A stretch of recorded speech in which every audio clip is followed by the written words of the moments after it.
How to fix storage full problem. To fix a Dropbox storage full problem, delete unwanted files and then empty your Dropbox trash folder. First of all, to empty your trash, launch the Dropbox application on your device, then log into your account.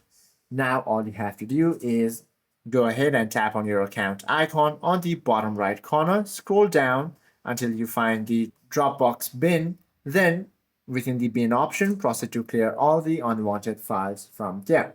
And what you can also do is try deleting the large files. You simply have to sort your files by size on the Dropbox, then find and delete heavy unneeded data. And also get free extra space by simply completing the checklist. Finish the Dropbox Get Started Guide to earn a permanent 250 bonus. And also send referral links to friends to earn 500 per sign-up, up to 16 GB in total. Then check the Dropbox website for occasional promotional tasks that offer free storage as well. Hope this video helps you out a lot. If you have any questions or queries, do comment down below.